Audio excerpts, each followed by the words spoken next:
지난주에 제가 말씀을 통해서 빌립보서 2장 전체의 큰 그림을 보여드렸습니다. 빌립보서 2장 안에 네 인격이 등장을 하지요. 예수님과 사도 바울 자신과 디모데와 에바브로디도, 이 네 인격의 공통점이 있었습니다. 그 인격의 공통점은 무엇이냐면 그들이 하나님의 일을 위하여, 그리고 하나님께서 사랑하시는 성도들을 위하여 자신의 삶을 아끼지 않고 전적으로 쏟아부으면서 자기를 희생하면서 그렇게 하나님의 일을 최우선으로 알고 삶을 드렸던 사람들이라는 것입니다. 그들은 그 삶의 모습을 예수님에게서 배웠습니다. 그들의 자기 희생, 겸손, 자기를 비움, 낮춤, 그리고 서로를 섬김, 이런 모습들이 나타나는 그 삶의 공통점을 통해서 사도 바울은 지금 빌립보 성도들에게 무슨 이야기를 하고자 하는 것일까요? 2장 전체를 통해서 사도 바울이 지금 강조하는 것은 하나됨입니다. 빌립보 교회가 하나 되어야 한다는 것입니다. 유니티, 하나됨을 강조하기 위해서, 바로 하나 되기 위해서는 바로 이러한 삶의 모습, 삶의 자세, 삶의 태도를 가져야 된다는 것을 지금 이야기하고 있는 것입니다. 자, 이제 그 2장 전체의 큰 그림 속에서 우리 1절부터 다시 한번 찬찬히 한번 살펴보도록 하겠습니다. 먼저 2장 1절부터 4절 한 문장으로 되어 있습니다. 우리 한번 같이 한 목소리로 읽어보겠습니다. 시작. 그러므로 그리스도 안에 무슨 화면이나 사랑의 무슨 위로나 성령의 무슨 교제나 긍휼이나 자비가 있거든 마음을 같이하여 같은 사랑을 가지고 뜻을 합하며 한 마음을 품어 아무 일에든지 다툼이나 허영으로 하지 말고 오직 겸손한 마음으로 각각 자기보다 남을 낮게 여기고 각각 자기 일을 돌볼 뿐더러 또한 각각 다른 사람들의 일을 돌보아 나의 기쁨을 충만하게 하라. 4절까지만요. 자, 여러분 1절부터 4절까지 마침표가 없는 한 문장입니다. 자, 그래서 이 문장을 좀 분석을 해야 되겠는데요. 먼저 이 1절부터 4절까지의 큰 문장의 결론은 분명합니다. 그것은 무엇이냐면 나의 기쁨을 충만하게 하라. 너희들이 이러이러하게 함으로써 내 안에 있는 기쁨을 충만하게 해다오. 너희들이 이렇게 살 때, 이런 모습을 보여줄 때 내가 기뻐할 것이다. 내가 기뻐할 수 있을 것이다. 이렇게 이야기하고 있는 것입니다. 자, 그러면 사도 바울을 기쁘게 하는 것은 무엇일까요? 그것은 바로 너희들이 한 마음으로, 2절 보여주시죠. 마음을 같이하여 같은 사랑을 가지고 뜻을 합하며 한 마음을 품어 했습니다. 자, 네 가지를 얘기했죠. 마음을 같이하고 같은 사랑을 가지고 뜻을 합하고 한 마음을 품어. 근데 네 개로 구분해서 얘기했지만 거의 이 뜻이 차이가 없을 정도로 같은 이야기를 반복하고 있습니다.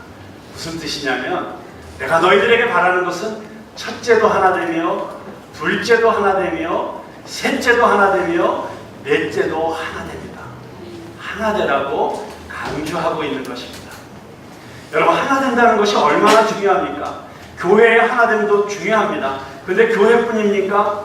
우리가 직장에서 일을 할 때도 그 직장 안에 하나됨이 없으면 그 회사는, 그 조직은 힘을 발휘하기 어려울 것입니다. 가정도 마찬가지입니다. 가화만사성이라는 이야기도 있지만 가정이 하나 될 때 그 가정은 어떤 어려움이 닥쳐도, 어떤 외부적인 도전이 와도 능히 그것을 이겨낼 수 있을 것입니다. 그러나 가족들이 분열되어 있고 깨어져 있고 서로 사랑하지 않고 미워하고 그 안에 갈등이 있으면 외부의 아주 작은 충격에도 그 가정은 산산조각이 나는 그런 비극적인 결과를 가져오게 될 것입니다. 하나됨이 얼마나 중요한가 하는 것을 가장 우리에게 정기적으로 잘 보여주는 게 저는 대한민국 축구라고 생각합니다. 여러분, 축구 선수들은 다 똑같잖아요. 어차피 그 선수가 대표 선수로 나와서 시합을 하는데 어떨 때 보면 그 선수들이 정말 용맹한 사자들처럼 그렇게 엄청난 경기력을 발휘하면서 우리 국민들에게 기쁨을 주기도 하지만 어떤 때는 정말 이게 한국 축구의 고질병이야 하면서 탄식을 하게 만들 정도로 오합지졸들처럼 비리비리하게 경기를 할 때가 있습니다. 자, 그 똑같은 선수들을 데리고 그런 최고의 결과를 나오게 하는 것도 아니면 그렇게 최악의 경기를 보여주게 만드는 것도 그 선수들을 하나 되게 만드느냐 아니면 하나 되게 하지 못하느냐 하는 리더십의 차이에 있다는 것을 우리는 알고 있습니다. 지난 대한민국 축구의 역사 가운데 최고의 역시 전성기를 꼽으라고 한다면 2002년 월드컵이었겠죠. 그때 히딩크라고 하는 네덜란드에서 온 그래서 그 히딩크의 리더십을 분석한 책들도 여러 권이 나왔고 히딩크가 대한민국에서 성공할 수 있었던 이유를 네덜란드와 한국의 여러 그 문화적인 그런 유사성에서 뭐 찾는 분석도 나오고 했습니다만 결론적으로는 히딩크라는 한 감독이 우리 대한민국 선수들을 똘똘 뭉쳐서 한 목표를 가지고 한 방향으로 그리고 자신들이 가진 걸 다 쏟아 부을 수 있을 정도로 끌어내는 그 리더십에 있지 않았습니까? 최근에 누구라고 거명은 안 하겠습니다만 결국 졸전을 거듭하다가 결국 대표팀 감독에서 잘려버린 감독과 아주 대조적인데 이 감독이 있는 동안에 보면 선수들이 하나 되지 못하는 여러 불화의 모습들이 언론에 자주 노출되었던 것을 알 수가 있습니다. 그러면 그 팀이 최고의 경기력을 보여줄 수가 없는 것이죠. 여러분 가장 작은 공동체라고 할 수 있는 부부간에도 마찬가지입니다. 여러분 단 두 사람이 만드는 이 공동체인 부부간에도 하나됨이 있느냐 없느냐에 따라서 그 부부의 삶 그리고 그 부부로 인해서 만들어지는 그 가정 그리고 그 부부가 영향을 끼치는 일가 친척과 주변의 사람들에게 나타나는 모습은 정말 너무나도 극과 극의 극명한 대조를 이룰 수밖에 없습니다. 부부가 하나 될 때 얼마나 엄청난 힘을 발휘하는지 부부가 하나 됐을 때 정말 세상에 무서울 게 없는 그런 엄청난 힘이 있다는 것을 아마 경험해 보신 분들은 아실 것입니다. 그러나 부부 안에서도 하나됨이 이루어지지 않고 그 안에 무언가 벽이 있고 그 안에 냉랭함이 있고 갈등이 있고 분열이 있으면 사실 불안한 거죠. 흔들리는 촛불 같은 그런 모습으로 이 세상에서 살아갈 수밖에 없습니다. 이 하나됨, 교회도 마찬가지입니다. 여러분 이 교회가 하나 될 때 이 교회는 세상에서 우리 어린이들이 조금 전에 노래한 것처럼 믿음으로 세상에서 승리해요 라고 노래한 것처럼 그렇게 세상 가운데 승리하는 교회가 될 수 있습니다. 어떤 외부적인 도전이 닥쳐와도 어떤 마귀의 공격이 와도 성도들이 똘똘 뭉쳐서 하나 되어 있으면 이 교회는 엄청난 힘을 발휘하게 될 것입니다. 그런데 교회가 하나 되지 못하면 그 교회는 한마디로 얘기하면 마귀의 밥이 될 수밖에 없는 것입니다. 존 버년이라고 철로 역정이라는 그 명작을 쓴 영국의 작가가 한 번은 이런 탄식을 했습니다. 이상하다. 마귀와 싸워야 될 성도들이 왜 자기들끼리 싸우고 있는가?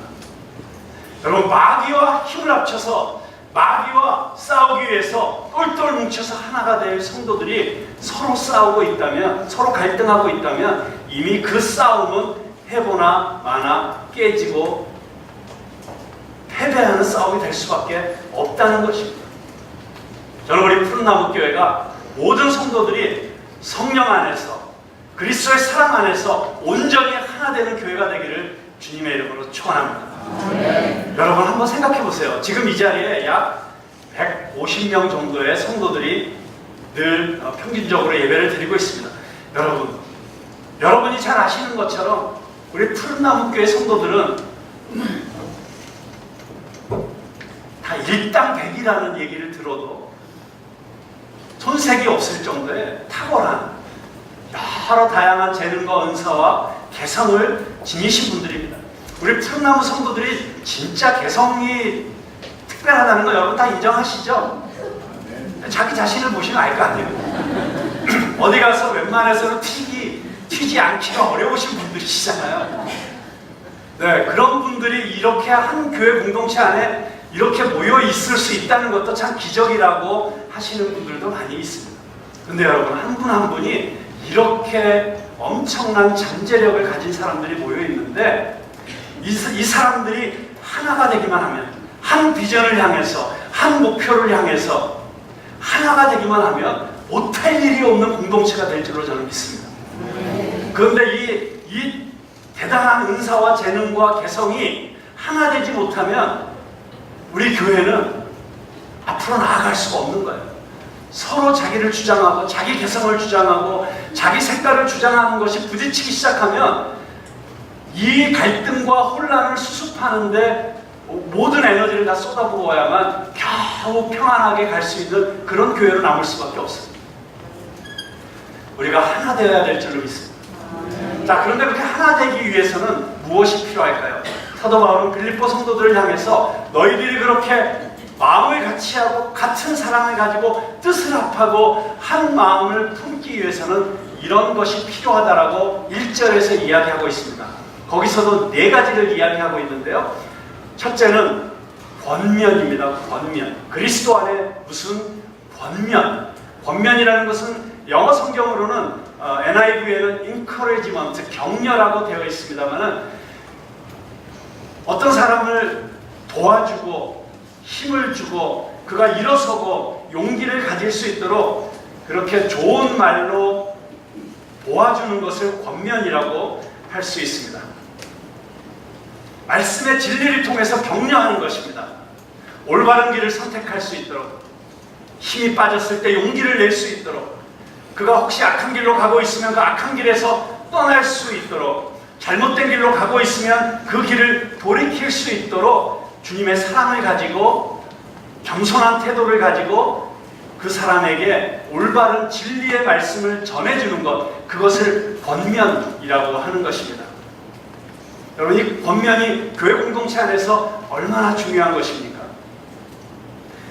우리가 성령의 도우심으로 말씀의 빛 가운데서 올바른 권면을 해줄 수 있을 때 그 권면을 통해서, 그 한마디 말을 통해서 한 사람의 인생이 혁명적으로 바뀔 수도 있는 것입니다.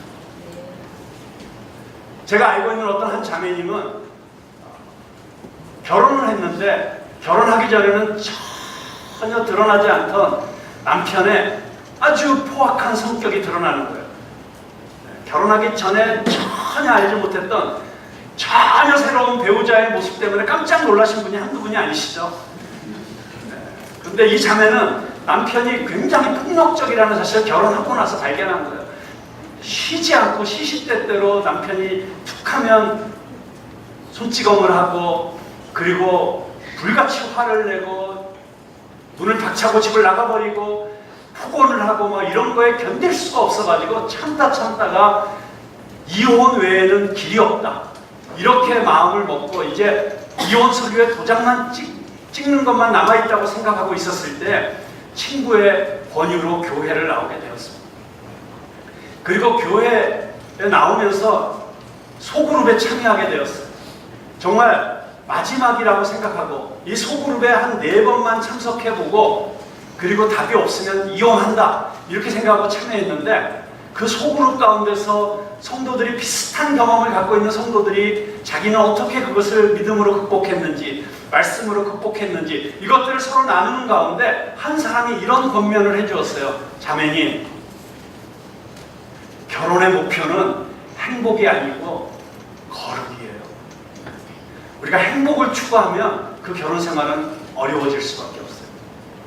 근데 우리가 거룩을 추구하면 어떤 어려움도 극복할 수 있는 능력을 얻을 수 있습니다. 이 한마디 권면에 이 자매님의 생각이 혁명적으로 바뀌었어요. 그러면서 자기 자신을 들여다보기 시작했어요. 그랬더니 그 전에는 그 남편의 못된 성격, 그 남편의 못된 행동들만이 너무 크게 보였었는데 오히려 자기 안에 숨겨져 있던 자신의 교만, 남에게 대접받으려고만 하는 그런 성향, 그리고 어디서나 주목받고 인정받아야만 되는 자기의 모습, 이런 것들이 드러나기 시작했어요.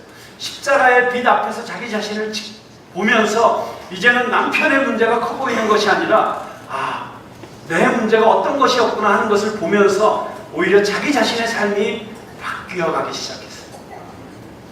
그렇게 몇 개월 동안 그 성도들의 권면 가운데서 생각을 바꾸고 삶을 바꾸고 행동을 바꾸고 언행을 바꾸었더니 놀라운 일이 일어났어요. 그렇게 자기에게 못되게 굴던 남편이 이렇게 변해버린 아내의 모습을 보면서 그 남편이 회개하고 교회에 나오기 시작합니다. 그리고 지금은 너무 행복하게 아주 잘 사는 가정이 되었습니다. 그 권면이 말씀의 빛 가운데서, 정말 복음의 빛 가운데서 성도들이 서로 나누어주는 권면이 한 사람의 삶을 이렇게 바꾸어 놓을 수 있다는 것을 저는 그 자매의 삶을 통해서 보게 되었습니다. 그런가 하면 어떤 우리 학생 하나는 도무지 공부에 의욕이 없는 거예요.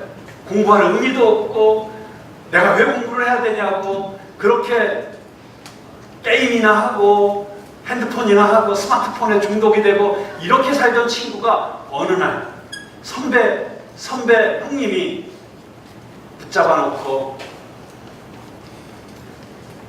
너 왜 그렇게 공부를 안 하느냐, 공부해서 뭐 하냐고. 그때 이 선배가 야, 너 공부하면 난 도와줄 수 있어.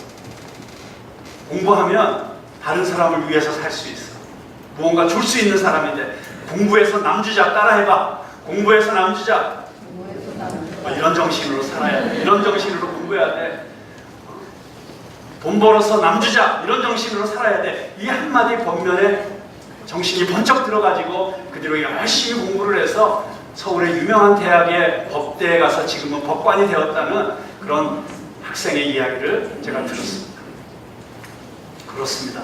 정말 적절한 권면, 그리스도 안에서 어떤 사람을 향해서 적절한 권면을 해줄 때 그 권면이 그 사람의 삶을 이렇게 바꾸어 줄 수 있고 서로 도와줄 수 있다는 것입니다. 자, 그런가 하면 두 번째는 무엇입니까? 사랑의 위로라고 했습니다.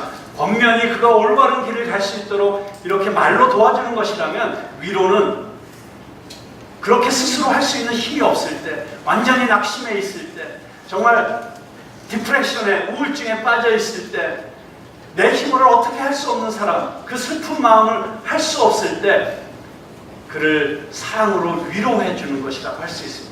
권면이 보다 더 공적인 것이라고 한다면, 위로는 보다 더 사적인 이런 사랑의 나눔이라고 할 수 있습니다. 인간에 대한 애정에서 나오는 이 말과 행동과 섬김으로 어떤 한 사람에게 힘을 주는 것, 그것이 사랑의 위로라고 할 수 있습니다. 우리가 때로는 얼마나 위로가 많이 필요합니까? 여러분도 위로가 필요하시죠? 위로가 필요하십니까? 네. 어디서 위로를 받겠어요? 정말 이런 사랑의 위로, 순수한 사랑의 위로, 전혀 다른 어떤 것이 계산되지 않은 정말 사랑에서 우러나오는 이런 위로를 받을 수 있는 공동체가 바로 이 교회가 되어야 한다는 것입니다. 자, 그리고 세 번째, 무엇이 있어야 됩니까? 성령의 교제가 있어야 된다고 이야기합니다. 성령의 무슨 교제? 자, 성령의 교제라는 건 어떤 교제입니까? 여러분, 사람과 사람이 서로 사귀는 것을 교제라고 하지요. 서로 친분을 나누는 것을 교제라고 하지요.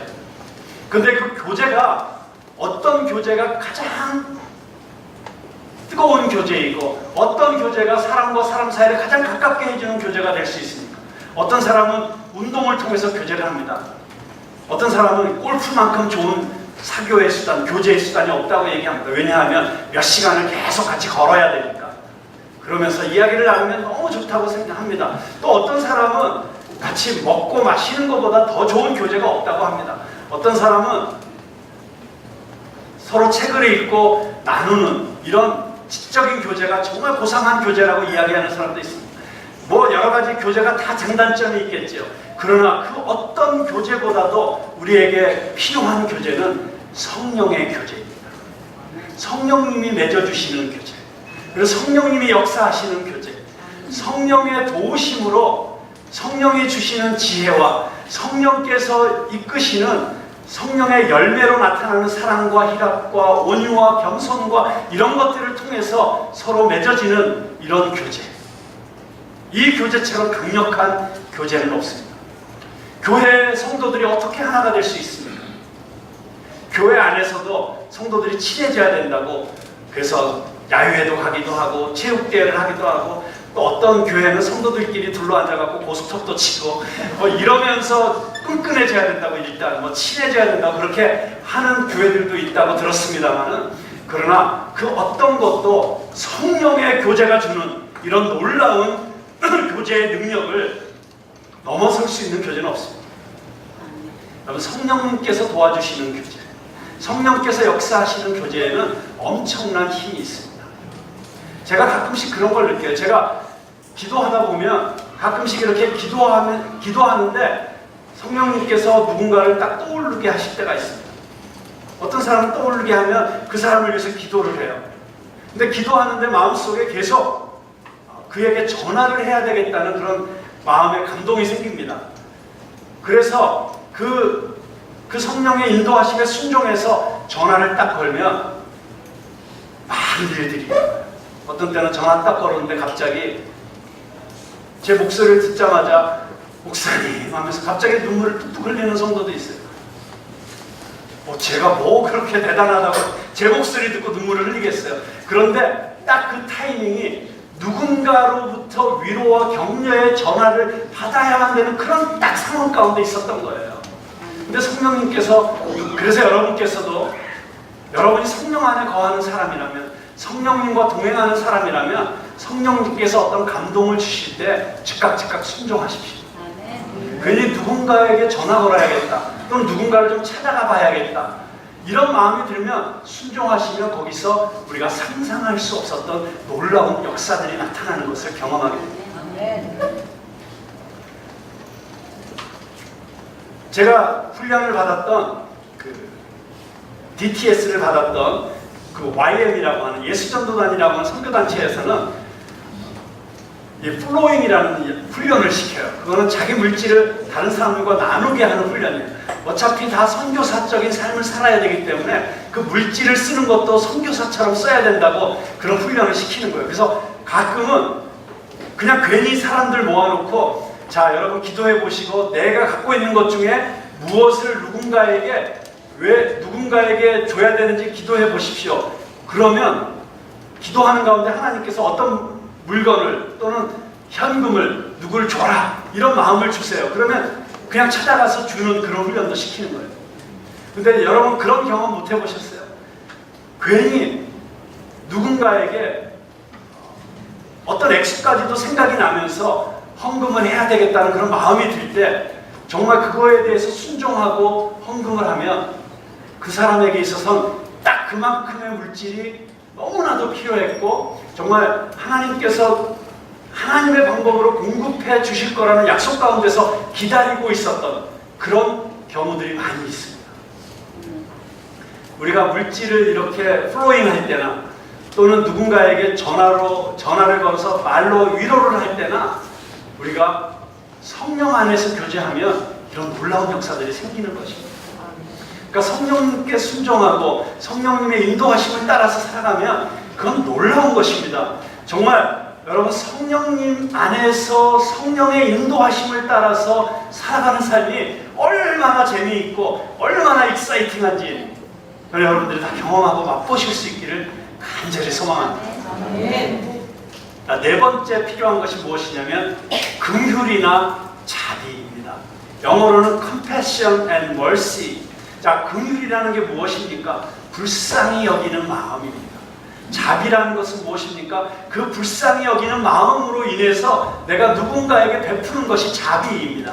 자, 이 긍휼이나 자비가 같은 말을 반복해서 한 것인데요, 그 핵심은 불쌍히 여기는 마음입니다. 예수님께서 무리들을 보시고 불쌍히 여기사 저들 가운데 병든 자를 고쳐주시고 그들 배고픈 자들을 먹여주시고 그들을 사랑으로 품어주셨던 바로 그 예수님의 마음, 그게 긍휼이지요. 그 긍휼히 여기는 마음, 불쌍히 여기는 마음, 그리고 그 불쌍히 여기는 마음으로 인해서 내가 누군가에게 내 시간과 물질과 내 애정을 나누어 주는 자비, 이것이 있어야 된다는 것입니다. 여러분, 많은 경우에 이 불쌍히 여기는 마음만 품어도 인간과 인간 간의 갈등이 많이 사라지는 것을 보게 됩니다. 너 왜 그렇게밖에 못해? 판단하고 정죄하는 마음이 아니라 저렇게 밖에 할 수 없었을까? 라고 불쌍히 여기는 마음을 갖게 되면 많은 경우에 내가 가졌던 미움이나 증오나 또는 원한이나 이런 것들이 눈 녹듯이 사라지는 것을 보게 됩니다. 한 걸음 더 나아가서 긍휼과 자비의 마음을 갖는다는 것은 무엇이냐면 그 사람의 입장에 서는 것입니다. 여러분, 컴패션이라는 게 무엇입니까? 이 긍휼이라는 말이 컴이라는 단어하고 패션이라는 단어가 합쳐진 단어거든요.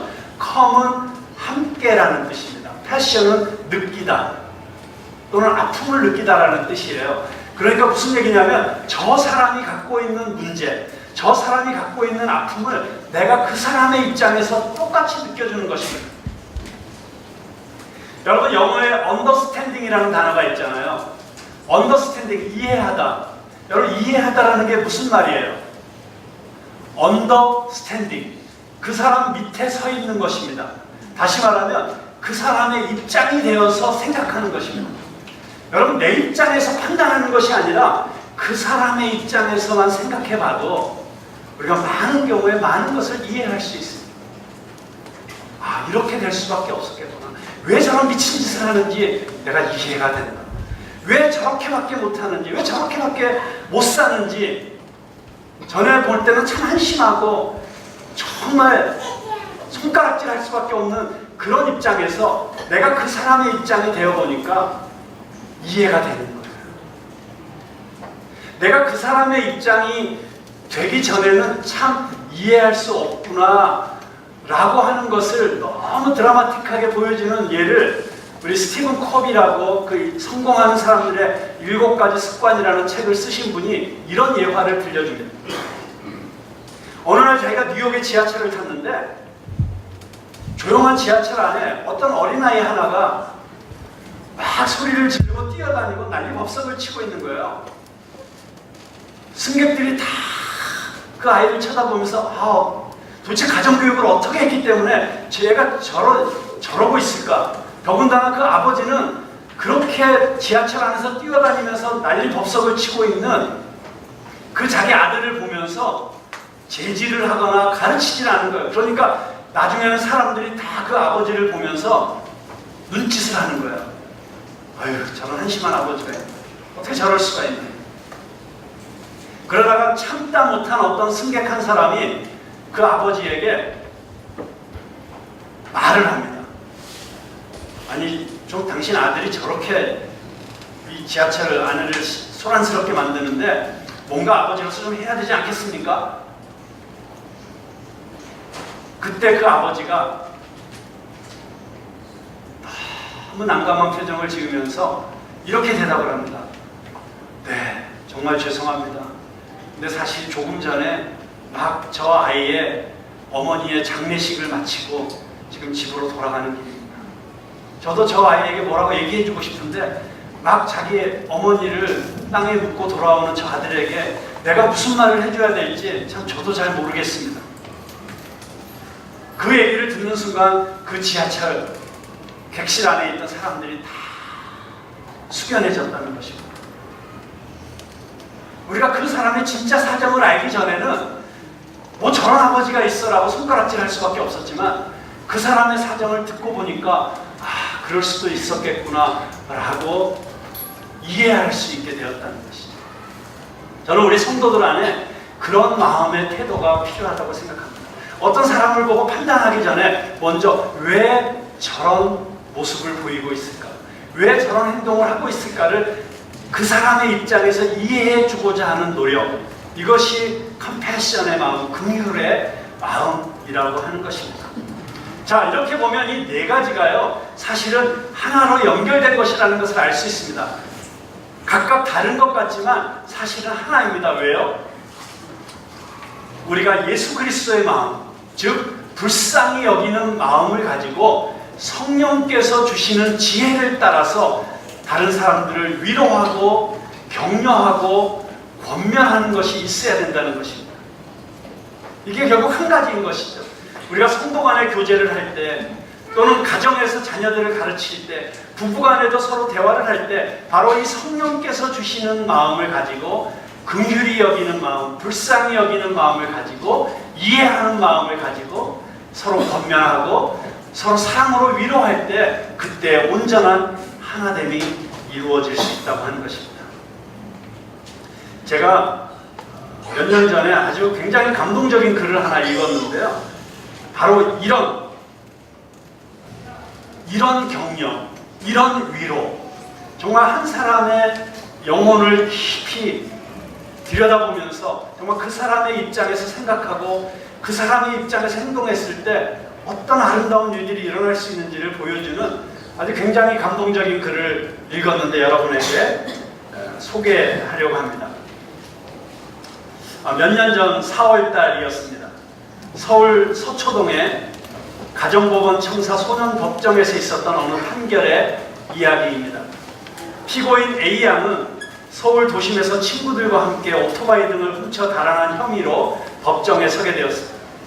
A양은 작년 가을부터 14건의 절도 폭행을 저질러서 이미 한 차례 소년법정에 섰던 전력이 있었습니다. 그러나 김귀옥 부장판사는 이날 A양에게 아무 처분도 내리지 않는 불처분 결정을 내렸습니다. 그가 내린 처분은 법정에서 일어나 외치기 뿐이었습니다.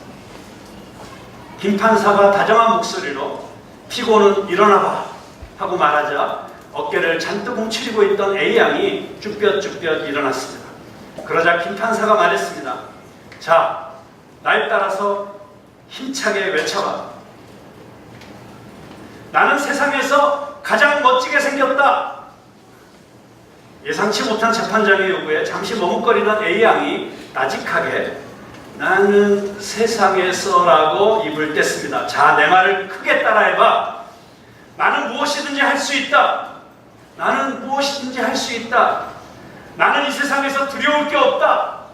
나는 이 세상에서 두려울 게 없다. 이 세상은 나 혼자가 아니다. 이 세상은 나 혼자가 큰 소리로 따라서 하던 A양이 이 세상은 나 혼자가 아니다 라고 외칠 때 참았던 울음을 터뜨렸습니다. 김 판사가 이런 결정을 내렸던 것은 A양이 범행에 빠져든 가슴 아픈 사정을 감안했기 때문이었습니다. A양은 원래 반에서 상위권 성적을 유지하면서 간호사를 꿈꾸던 발랄한 학생이었습니다. 그러나 작년 초에 남학생 여러 명에게 끌려가 집단 폭행을 당하면서 그녀의 삶은 급속하게 바뀌었습니다. A양은 그 사건의 후유증으로 병원 치료를 받았고 충격을 받은 어머니는 신체 일부가 마비되기까지 했습니다. 심리적 고통과 죄책감에 시달리던 A양은 그뒤 학교 생활에 적응을 하지 못했고 비행 청소년과 어울리면서 범행을 저지르기 시작한 것입니다. 김 판사는 울고 있는 A양을 바라보면서 이렇게 말했습니다. 이 아이는 가해자로 이 재판장에 왔습니다. 그러나 이렇게 삶이 망가진 것을 알면 누가 가해자라고 쉽게 말하겠어요? 아이의 잘못이 있다면 자존감을 잃어버린 겁니다. 그러니 스스로 자존감을 찾게 하는 처분을 내려야죠. 그 말을 하면서 눈시울이 붉어진 김 판사는 눈물 범벅이 된 A양을 법대 앞으로 불러 세웠습니다. 자, 이 세상에서 누가 제일 중요할까? 그건 바로 너야. 그 사실만 잊지 않으면 돼. 그러면 지금처럼 힘든 일도 이겨낼 수 있을 거야. 그러고는 두 손을 쭉 뻗어서 A양의 손을 꼭 잡아 주었습니다. 마음 같아서 꼭 안아주고 싶은데 우리 사회를 법대가 가로막고 있어 이 정도밖에 못해주는구나. 이 재판은 비공개로 열렸지만 서울 가정법원 내에서 화제가 되면서 뒤늦게 알려졌다고 합니다.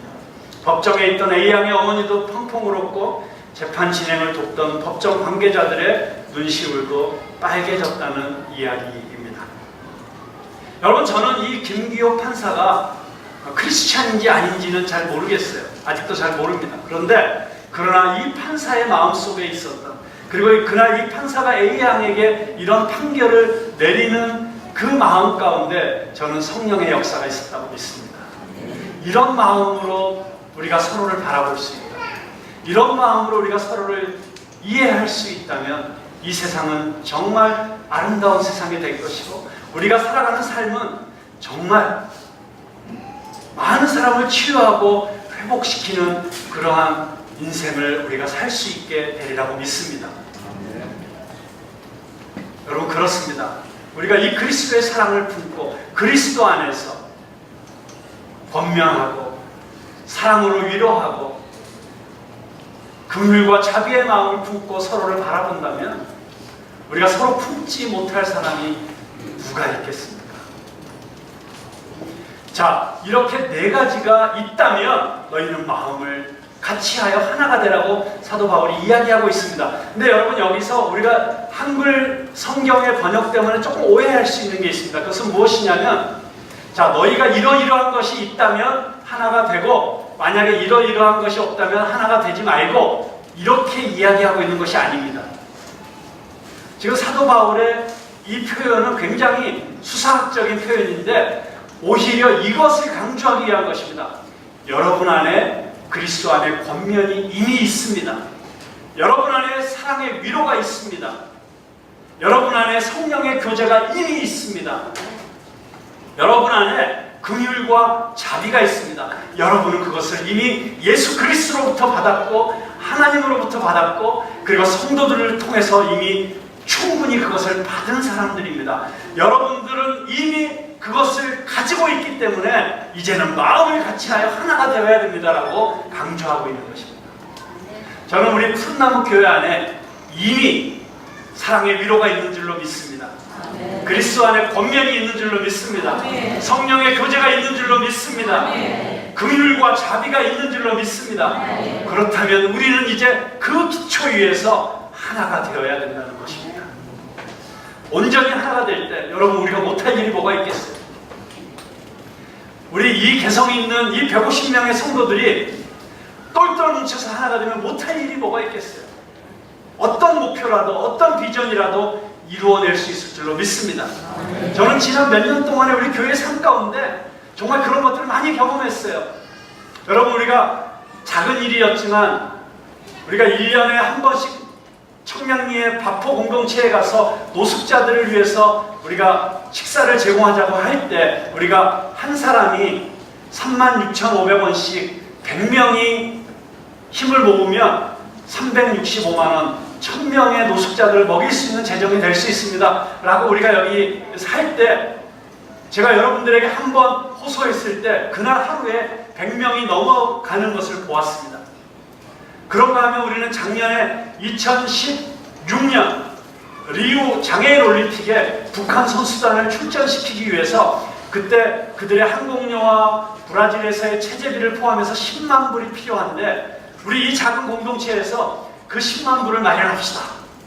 그래서 우리가 모금운동을 하지 않았습니까? 바자회도 했고 또 외부적으로 이 사실을 알리고 모금운동을 했을 때 쓰고도 남을 만큼의 재정이 모였던 것을 기억하고 있습니다.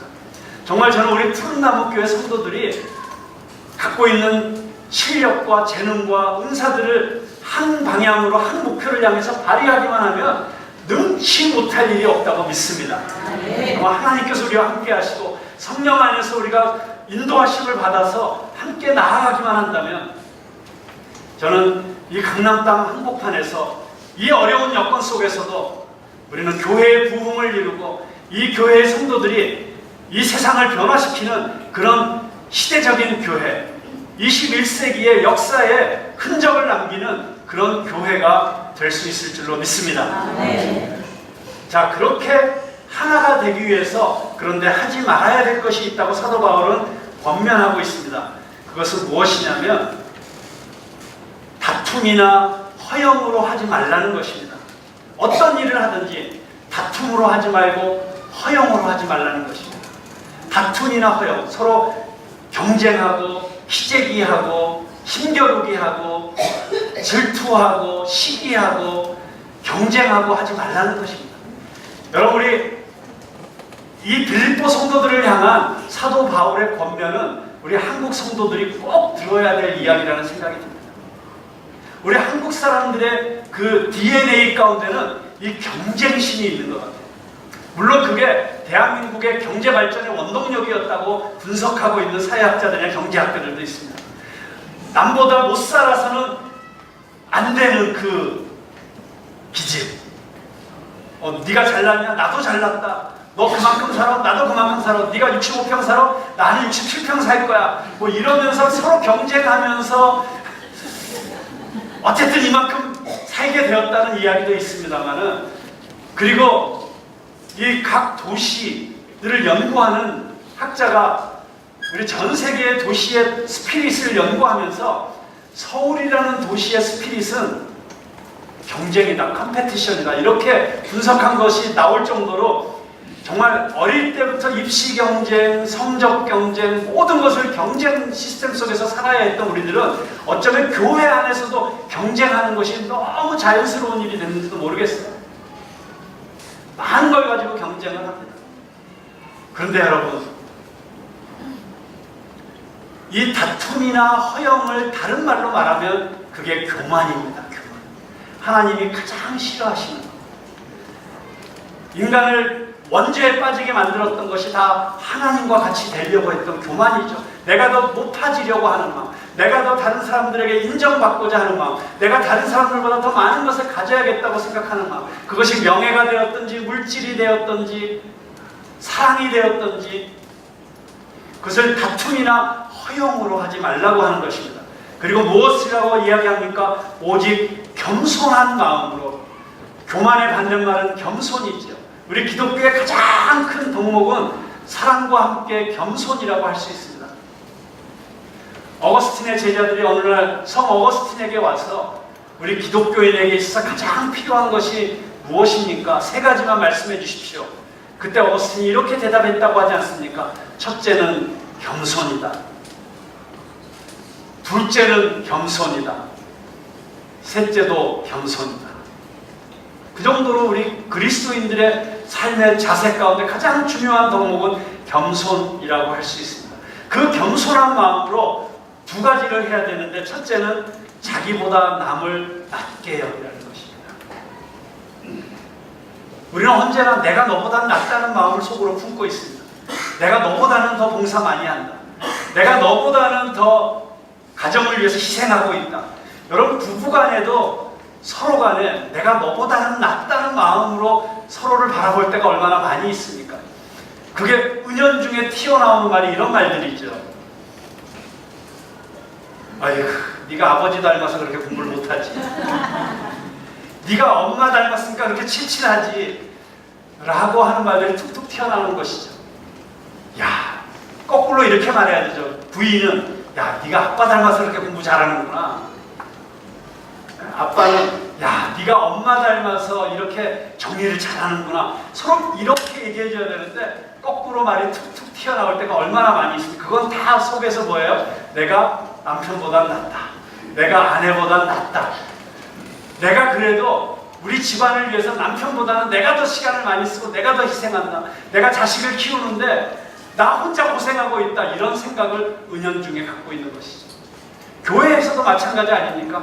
그래도 내가 너보다는 헌금 많이 하고 내가 너보다는 교회 봉사 많이 하고 이런 마음을 갖고 있으면 은연중에 그게 말과 표정과 태도에서 드러나게 되어 있는 것입니다.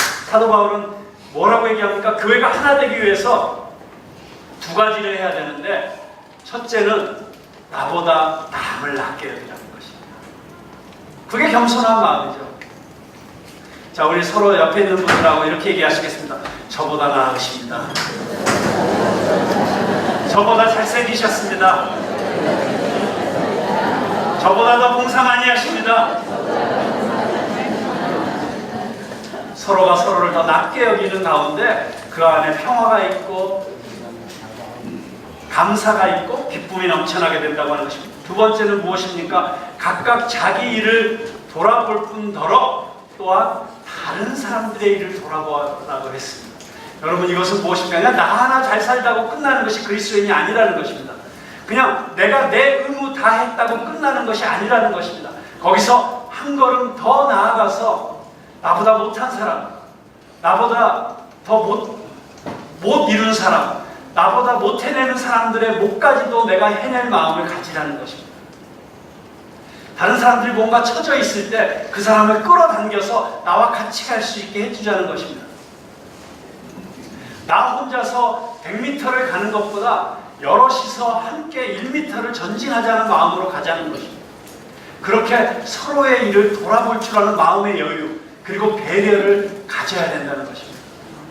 우리가 성도들 간에 정말 우리 푸른나무교회 성도들이 그냥 나는 나 예배 출석하고 내가 11조하고 내가 할 만큼 봉사했고 나 이것으로 끝났다가 아니라 오히려 그리스도의 마음으로 서로를 돌아보고 서로를 위해서 어떤 필요가 있을까, 내가 어떻게 섬길 수 있을까를 바라보자는 것입니다. 이게 무엇입니까? 이게 낮아지는 마음이고 섬기는 마음이라는 것입니다. 근데 이 마음이 어떤 마음인가? 바로 이렇게 겸손하게 내가 낮아지고 그리고 서로를 섬기는 마음을 갖는 이것이 바로 예수 그리스도의 마음이라고 하는 것입니다. 그래서 5절에서 사도 바울은 무엇이라고 이야기합니까? 함께 읽겠습니다. 시작. 너희 안에 이 마음을 품으라. 곧 그리스도 예수의 마음이. 그렇습니다. 예수님의 마음이 바로 이런 마음입니다. 예수님이야말로 완벽하게 낮아지신 분이셨습니다. 예수님이야말로 완벽하게 낮아지셔서 우리를 섬겨주신 분이셨습니다. 그분은 하나님이셨지만 인간의 몸을 입고 이 땅에 오셔서 제자들의 발을 씻어주셨습니다. 선생된 내가 너희들의 발을 씻긴 것처럼 너희도 서로의 발을 씻어주라고 주님께서 말씀하셨습니다. 주님은 그렇게 겸손과 섬김을 가르치실 뿐만 아니라 스스로 그렇게 낮아지셔서 겸손과 섬김의 완전한 본을 보여주셨습니다. 여러분, 그런데 그렇게 낮아지신 예수님을 하나님께서 어떻게 하셨습니까? 그분을 높여주시고 높여주셨습니다. 빌립보서 2장 6절부터 11절까지 보면 예수님께서 어떻게 낮아지셨는지, 그리고 그 낮아지신 예수님을 하나님께서 어떻게 높여주셨는지를 보여주고 있습니다. 그런데 재미있는 것은 7단계로 낮아지시고 7단계로 높여지셨다고 했습니다. 한번 집에 가서 성경을 읽어보시면서 찾아보십시오. 어떻게 낮아지시고 어떻게 높여주셨는지. 그렇습니다. 하나님께서는 겸손하게 자기를 낮추고 자기를 비우고 그리고 다른 사람들의 입장에서 서로를 섬기는 그리스도인들을 반드시 높여주실 것입니다. 높여주시는 것은 하나님의 일이고 우리는 낮아지는 겸손한 그리스도인으로서 살아가야 될 줄로 믿습니다. 함께 기도하겠습니다.